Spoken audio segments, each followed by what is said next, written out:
네, 다양한 국제 뉴스를 깊이 있게 전해드리는 시간. 월드앤 이슈, 오늘은 조윤주 외신캐스터와 함께하겠습니다. 네, 안녕하십니까? 어서 오십시오. 네, 안녕하세요. 경주 에이펙에서 이재명 대통령, 트럼프 대통령과 정상회담을 하는데 거기서 네. 관세 협상 타결이 될까 기대를 했지만 이재명 대통령이 조금 전에 나온 보도를 보니까 좀 어려울 것 같다는 생각이 드네요. 네, 맞습니다. 24일 날 이재명 대통령이 이제 외신과 인터뷰를 했는데요. 블룸버그 통신과 했습니다. 그러니까 인터뷰는 24일 했고요. 그 내용이 26일 날 공개가 된 건데 예. 이재명 대통령은 3,500억 달러 대미 투자에 대해서 시간이라든지 방식, 금액 이거에 대해서 아직까지 논의할 것이 많다. 좀 쟁점이 많이 남아있다고 밝혔습니다. 그래서 트럼프 대통령이 에이펙 정상회의에 참석을 하면서 한국과 마치 협상 타결이 될 것처럼 입장을 밝혔거든요. 예. 한국이 준비가 되면 나는 준비가 돼 있다. 네. 이렇게 말해서 좀 협상 가능성이 높지 않나 싶었는데 우리나라 이재명 대통령은 아직까지는 좀 여러 가지 어려운 부분이 있다라고 밝혔습니다. 특히 물론 이제 모든 나라가 협상을 할 때는 자국이 가장 이익을 우선해 두고 협상을 하게 되는데 미국도 마찬가지입니다. 어떻게 해서든지 미국의 이익을 최대한 끌어올리려고 할 텐데 그렇다고 해서 미국이 이익을 극대화한다고 해서 한국이 파멸적인 결과를 초래할 정도로 받을 필요는 없다는 거죠. 그렇기 때문에 좀 더 얘기를 할 것으로 보이고요. 일단 뭐 그 전에 김용범 대통령 정책실장과 김정관 산업통상부 장관이 미국을 다녀오지 않았습니까? 그래서 그 다음 날 인터뷰를 진행한 것이기 때문에 대통령께서 여러 가지 상황 다 보고를 받고 그다음에 종합적으로 판단해서 아직까지는 양측 간의 쟁점을 타결하지 못했고 이견이 여전히 남아있다라고 입장을 정리한 것으로 보입니다. 네. 과연 이번에 한미 정상회담에서 타결이 이루어질 수 있을지 좀 네, 지켜봐야 할 맞습니다. 것 같습니다. 그리고 오는 30일에 경주에서 열리는 미중 정상회담을 앞두고 사전 조율을 위해서 지금 미중 무역협상단이 협상을 진행 중인데요. 스콧 베센트 미 재무장관이 내놓은 입장을 보면 실무급 회담에서 어느 정도 진전이 좀 있었던 것 같아요. 네, 맞습니다. 베센트 장관이 중국 쪽 허리펑 국무부총리와 이제 실무회담을 지정을 했고 25일, 26일 쿠알라룸푸르에서 만났습니다. 베센트 장관이 26일 날 미중 정상회담을 위한 가장 성공적인 프레임워크에 합의했다라고 밝혀서 긍정적인 분위기를 전했고요.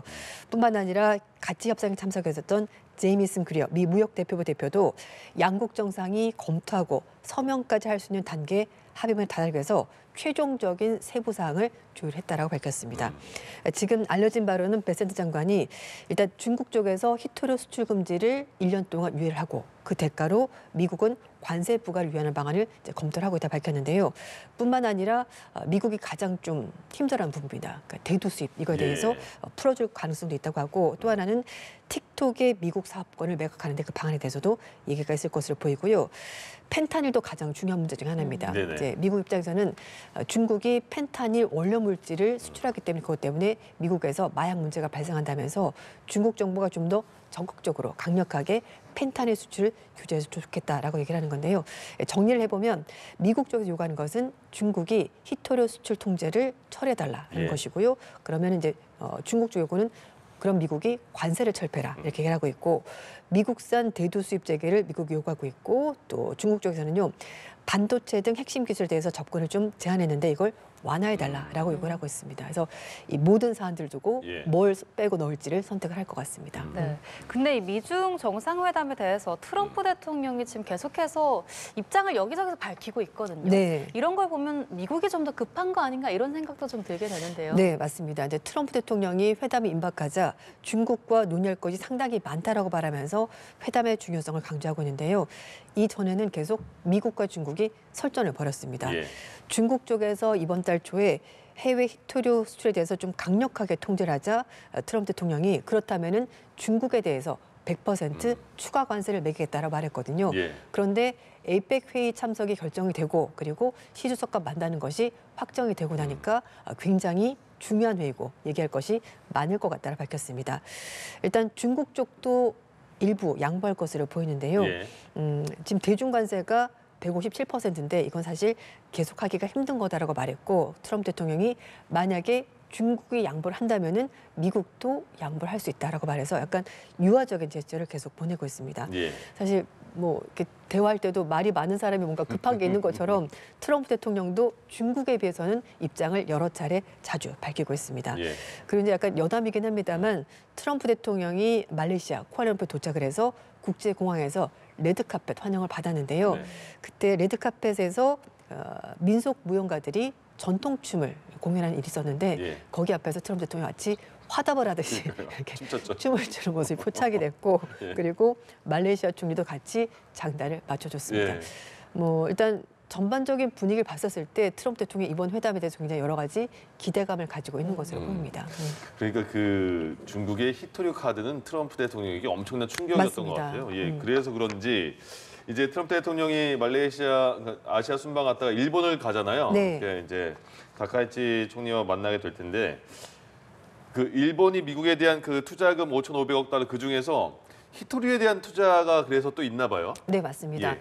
트럼프 대통령이 27일부터 29일까지는 일본을 방문하게 되는데요. 다카이치 사나이 총리와 28일 날 만나게 됩니다. 예. 그런데 조제 글라스 주 일본 미국 대사가 이번 그 미일 관세 협상에서 5,500억 달러가 투자가 될 텐데 그중에 히토류가 포함되어 있다고 밝혔습니다. 글라스 대사는 대미 투자 중에서 미국의 광산업계 그리고 재련 능력을 향상시킬 수가 있을 것이고 고용 창출 효과도 기대할 수 있을 거라고 말했는데 사실 어떤 기업이 히토류 관련 투자를 할지는 모릅니다. 지금 현재로서는. 근데 이제 알려진 바로는 스미토모 금속광산 그리고 미쓰비시 머티리얼 등 이런 회사들이 가능성이 높다고 하는데요. 스미토모는 호주와 남미 지역에서 광산을 운영한 경험이 있고요. 그리고 미쓰비시 머티리얼스는 미국 내 재련소 투자는 검토를 하고 있기 때문에 이 두 개 기업이 들어가지 않을까라는 예상이 나오고 있는데 미국이 전 세계 히토류 매장량의 1에서 2% 가지고 있고 사실은 중국이 거의 다 생산하고 가공을 하고 있습니다. 그렇지만 이제 미국도 이걸 하려면은 재련하는 게 문제가 되거든요. 그러니까 생산은 가능한데요. 이걸 채굴을 해서는 중국으로 보내서 거기서 가공해서 들어오기 때문에 중국 의존도가 높은 겁니다. 문제는 히토류를 이제 가공하는 과정에서 방사능물질 나오고요. 여러 가지 오염물질이 나오기 때문에 미국에서는 환경 규제 때문에 이걸 할 수가 없습니다. 그래서 중국에 가져가서 하게 되는 건데 일단 일본 기업들이 기술을 가지고 있습니다. 그렇지만 말씀인 것처럼 환경 오염 문제가 있기 때문에 미국 정부가 이 환경 오염 기준을 풀 것인지 이게 문제가 될 것이고 설령 푼다고 하더라도 민주당 그리고 환경단체, 주정부가 반대할 가능성이 있기 때문에 지금 현재로서는 투자를 진행한다고 하더라도 여러 가지 장애물이 있을 가능성이 있습니다. 어쨌든 뭐 지금 실무 단계에서는 미국과 중국이 굉장히 여러 가지가 나오고 있고 아까도 말씀드렸습니다만 히토류 문제가 어느 정도 좀 진전이 있는 것으로 보이는데 미국도 굉장히 적극적으로 히토류 수입을 다변화하고 그리고 미국 국내에서도 히토류를 생산하는 방안 강력히 검토를 하고 있는데 얼마 전에 그 MP 머티리얼스 그 회사에 대해서 미국 정부가 지분을 15% 가져가면서 투자를 했거든요. 그러니까 미국도 상업적으로 히토류를 가공하고 생산하는 문제에 대해서 적극적으로 나서고 있습니다. 예. 한편 아일랜드 신임 대통령의 영국에 대해서 비판적인 무소속 후보가 당선이 됐습니다. 젊은 층을 중심으로 강력한 지지를 받아서 당선이 됐다고 하던데 선거 초반에는 좀 대중적인 인지도가 떨어졌던 인물이라고요. 네, 맞습니다. 이제 무소속 후보인 캐서린 코넬리 후보가 63% 득표율로 당선이 됐는데요. 근데 투표율 자체는 높지가 않았습니다. 48%에 불과했는데 마이클 히긴스 대통령 뒤를 이어서 이제 제10대 아일랜드 대통령으로 취임을 하게 되는데요. 아일랜드가 의원 내각제를 선택을 하고 있습니다. 그래서 이제 대통령 사실 상징적인 의미긴 합니다만 국민이 직접 선출하게 되는 거고요. 이제 문제는 지금 현재 정부가 의회를 친영국 성향의 정당들이 잡고 있기 때문에 아마 대통령과 충돌할 가능성이 있는데 특히 아일랜드는 유럽연합 회원국이 맞긴 합니다만 나토 동맹에는 가입되지 않은 상황이고요. 우크라이나 전쟁에 대해서도 지원하는 방안 좀 반대 입장인 상황이라서 좀 특이한 점은 이번에 신페인당 그러니까 야당 측에서 독자적인 후보를 내지 않고 이 독립 성향의 후보를 낸 것으로 이제 얘기가 되고 있는데 아일랜드는 섬으로 돼 있고요. 이제 북아일랜드, 아일랜드 공화국 이렇게 나눠져 있는데 사실 북아일랜드를 영국이 점령하고 있기 때문에 또 국경 문제가 되고 있고요. 그리고 전반적으로는 이 코넬리 당선인이 북아일랜드와 아일랜드를 통합하는 방안 이걸 가지고 주민투표를 부추겠다 하고 있기 때문에 영국과 앞으로 갈등 상황도 벌어질 수가 있습니다. 그렇군요. 그리고 그 카멜라 해리스 오랜만에 또 들어보는 이름이네요. 미 대선에서 이제 트럼프 대통령에게 패했는데 전 부통령이죠. 미국 대선이 이제 2028년인가요? 네, 맞습니다. 근데 다시 또 나오나 봐요? 네, 그 영국의 한 프로그램에 출연했습니다. 해리스 부통령이. 그래서 대선 재도전 가능성을 밝혔습니다. 예. 아직 끝나지 않았다. I'm not done 이렇게 말했는데요. 평생 자신은 공직을 헌신했었고 그게 자신의 뼛속까지 깊이 새겨졌기 때문에 한 번 더 도전하고 싶다는 입장을 밝혔습니다. 예. 그러니까 진행자가 그럼 이제 백악관에 여성 대통령이 탄생하는 거냐라고 말했더니 자신의 조카 손녀 얘기를 하면서 아마 그 세대는 분명히 미국에서 여성 대통령이 나온 것을 보게 될 거라고 말하면서 예. 자신도 거기에 한 명인 것처럼 얘기를 했습니다. 지금 해리스 전 부통령이 얘기를 한 것이 그 전부터 트럼프 대통령이 굉장히 강력하게 비판했었거든요. 파시스트 같다. 그리고 네. 굉장히 권위적인 정부를 이끌 것으로 보이는데 지금 봐라 그렇게 하고 있지 않냐라고 말하면서 최근에 그 토크쇼가 한번 문을 닫았다가 다시 열린 일이 있었는데 그 사람이 트럼프 대통령 굉장히 강하게 비판했던 사람이거든요. 예. 그것만 보더라도 트럼프가 얼마나 권위주의적인 정상인지 알 수가 있다고 말했습니다. 지금 해리스 전 부통령이 9월 달에 책을 냈습니다. 네. 107일인데요. 이게 뭐냐면 바이든 대통령이 대통령 후보에서 이제 자진 사퇴하고 그다음부터 자신이 그걸 이어받아서 선거운동했었는데요. 그 107일 동안 있었던 여러 가지 일들을 회고하는 책을 펼쳤는데 예. 이제 북투어를 지금 하고 있는데요. 이제 BBC에서는 이게 북투어이긴 하지만 약간 대선 사전운동 같은 모습을 보이고 있다고 말하면서 실제로 만약에 북투어가 잘 된다면은 또 다른 선거운동의 시작이지 않을까라고 얘기를 하고 있습니다. 예. 이번에는 프랑스로 좀 가보겠습니다. 지난주에 저희가 루브르 박물관에서 발생한 황당한 도난 사건 네. 소식 전해드렸는데 범인 일부가 잡혔다고요? 네, 범인이 4명이었고요. 이 중에 예. 2명이 체포가 됐는데요. 범죄가 발생한 지 거의 일주일 만에 2명이 체포가 됐습니다. 두 사람은 알제리와 아프리카 말리로 도주하려다가 체포가 된 건데요. 30대 남성이고 한 사람은 프랑스 국적자, 또 다른 한 사람은 프랑스, 알제리 이중 국적자가 하는데 이 두 사람 모두가 생샌드니, 여기가 이제 방류라고 해서요. 프랑스 외곽 지역에 굉장히 좀 경제 상황이 좋지 않은 그런 예. 곳입니다. 그러니까 임대 아파트가 많고 교육도 제대 받지 않은 여러 젊은이 살고 있는 곳인데 여기 출신이라고 합니다. 근데 예. 두 사람 모두가 절도 전과가 있었고요. 이제 프랑스 검찰에서는 누군가 지시를 받고 범행을 저지른 것으로 보고 있는데 이 검찰총장이 불만을 제시했습니다. 예. 그러니까 수사 진행 상황이 너무 언론에 많이 노출이 됐다라고 말하면서 그것 때문에 수사에 방해를 받았다라고 얘기하고 있는데요. 이 절도범들이 훔친 보석이 우리 돈으로 1,500억 원 정도 상당이 되는데 이 도망가면서 뭐 조끼, 장갑 이런 것들 흘리고 갔습니다. 예. 그래서 이제 거기서 DNA과 여러 가지 정보를 찾아서 수사를 벌이게 된 건데 거기에다 또 충격적인 것이 수사당국 발표에 따르면요. 박물관 직원이 이 용의자들과 협력한 거 드러났습니다. 예. 문자 메시지 여러 가지 통화 내용이 있기 때문에 이제 파악을 했고요. 일단 뭐 보안에 굉장히 민감한 정보들을 용의자들이 넘겨주면서 이 사람들이 범행을 저지른 건데 그 이사 갈 때 가는 사다리차 있지 않습니까? 그러니까요. 그거를 이제 벽에 대고서는 네. 들어가서 절단기로 유리창을 깨고 들어가서 보물을 훔쳐갔습니다. 그거 타고 또 내려왔잖아요. 네. 유유히. 그러니까 왜 이렇게 저게 쉽게 했나 했더니 그 내부자의 또 동조가 정보가 있었던 것 같고요. 있었습니다. 예, 예.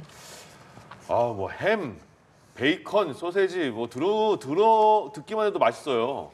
네. 근데 아이들 너무 좋아할 텐데 뭐 저도 물론 좋아하고. 근데 이거 또 부모님들이 먹지 마! 막 이렇게 할 것 같은데요. 네. 네. 영국의 과학자들이 햄과 베이컨 여기에 들어가는 보존제가 있습니다. 예. 아질산염이라고 하는데요. 이게 암 발생 위협을 높인다고 주장하면서 정부 측에 이걸 개선해라 요구를 예. 하고 있습니다. 그 아질산염이 고기를 선홍색, 그러니까 보기 좋게 보이는 네. 색깔이지 않습니까? 물건빛으로 이렇게. 우리가 늘 알고 있는 그 햄 색깔 예. 그걸 나타내고요. 또 보존제 역할도 하게 되는 건데 사실 이게 뭐 우리나라 마찬가지긴 합니다만 영국에서는 거의 80, 90%가 아질산염이 들어가 있는 이런 가공육이 유통이 되고 있고요. 예. 10% 정도만 안 들어가 있습니다. 이게 가장 쉽게 이 햄을 오랫동안 보관할 수 있기 때문에 쓸 네. 수밖에 없는 건데 사실은 WHO가 10년 전에 이미 아질산염과 담배, 성면이 발암 물질이라고 규정을 했습니다. 그런데 예. 영국 정부가 적극적으로 대응하지 않는다라고 과학자들이 얘기를 하고 있는 건데요. 예. 그래서 과학자의 주장은 담배값에 있는 경고 문구처럼 네. 햄에도 여기에는 발암 물질이 들어있습니다. 또는 암 발생 위험을 높이는 물질이 들어있습니다라고 경고 문구를 넣어야 되는 것 아니냐라고 주장을 하는데 예. 이렇게 되면은 아무도 햄을 큰일 났네, 먹지 이거. 않을 것 같습니다. 저 부대찌개 엄청 좋아하는데. 저도요. 예. 네. 알겠습니다. 그래서 이제 국제암연구소에 따르면요, 하루에 50g 정도 가공육을 섭취하게 되면은 대장암 발생 위험이 18% 높아진다는 연구 결과가 있습니다. 예. 또 업체에서 또 그거를 또 이렇게 또 그 해하지 않는 네. 뭐 대체할 수도 있겠죠. 네, 기대해봐야겠네요. 예. 예. 마지막 이슈는 미국 빅테크 업계 중장년층 남성 종사자들의 관심사로 떠오른 게 있다고 예. 하는데요. 네. 성형수술입니다. 네, 맞습니다. 네. 제가 얼마 전에 그 IT 업계 관계자들이 100시간 동안 일주일 근무하면서 너무 업무 강도가 높다라고 맞아요. 말씀드렸는데 영영이 말씀하셨잖아요. 네, 근데 그 틈틈이 시간이 있는 것 같습니다. 네. 성형수술 한다고 하는데요. 왜냐하면은 이 그 IT 업계 그러면 젊고 굉장히 능력 있고 이런 사람들 많이 근무하는 곳이잖아요. 네네. 그래서 중장년층들이 상대적으로 자신들이 경쟁력이 아. 떨어진다고 생각을 해서 약간 젊고 멋있어 보이기 위해서 수술한다고 하는데요. 예. 안면 거상 이렇게 촥. 아, 예. 처진 얼굴 딱 올리는 거. 네. 예. 그리고 이제 안검하수라고 하죠. 예. 그러니까 눈꺼풀이 이렇게 점점 처지지 않습니까? 예. 나도 이걸 다시 올리는 올리. 수술. 네. 모든 게 다 올리네요. 예. 30대는 보톡스나 필러를 많이 하고요. 네. 40대, 50대는 말씀드린 안면 거상이랑 이제 이런 미니 안면 거상 많이 한다고 하는데요. 예. 일단 이제 코로나19 재택근무를 하면서 사람들이 화면으로 자신의 얼굴을 계속 그렇죠. 확인하게 되잖아요. 그렇죠. 그래서 내가 늙었구나를 확인하게 됐고 그리고 재택근무하면서 그 기간 출근하지 않아도 되는 기간이 있으니까 수술을 하고 그때 하는구나. 회복을 하는 겁니다. 어. 그리고 이제 또 하나가 있는데요. 요즘에 그 비만 치료제 예. 많이 사용들 하지 않습니까? 예. 그래서 이걸 이제 단시간에 체중을 줄이다 보니까 피부가 약간 처지는 처지죠. 겁니다. 그렇죠. 그래서 약간 그런 게 속상해서 이제 올리게 되는 건데 성형외과 전문가들 얘기로는 예. 미국 실리콘밸리에서는 사실 남성들도 네. 여성들만큼 외모에 대해서 압박을 받고 있고 그래서 수술을 하게 되는 거다라고 말하는데요. 물론 예. 뭐 외모가 경쟁력이다라는 말이 있긴 한데 예. 수술비가 비쌉니다. 그렇군요. 네, 근데 이분들이 워낙 연봉이 높기 때문에 연봉 높은데 쓸 시간이 없잖아요. 그래서 외모를 가꾸는데 돈을 많이 쓰는데 뭐 안면 거상 그리고 이제 이렇게 안검하수 조정하는데 우리 돈 한 1억 원 정도 엄청 비싸군요. 든다고 합니다. 그래서 네. 이제 간단하게 좀 뭐 미니 안면 거상 이런 거는 2천만 원 정도 하고요. 네. 눈꺼풀 이렇게 올리는 거는 우리 돈으로 700만 원에서 1,400만 원 정도 든다고 합니다. 예. 우리나라보다 좀 의료비가 비싼 것 아닌가라는 생각이 들기도 합니다. 성형외과에서 상담받은 느낌이었습니다. 그렇습니다. 알겠습니다. 네. 예, 오늘 월드앤이슈 조윤주 외신캐스터와 함께 이야기 나눠봤습니다. 오늘 말씀 고맙습니다. 고맙습니다. 네, 감사합니다.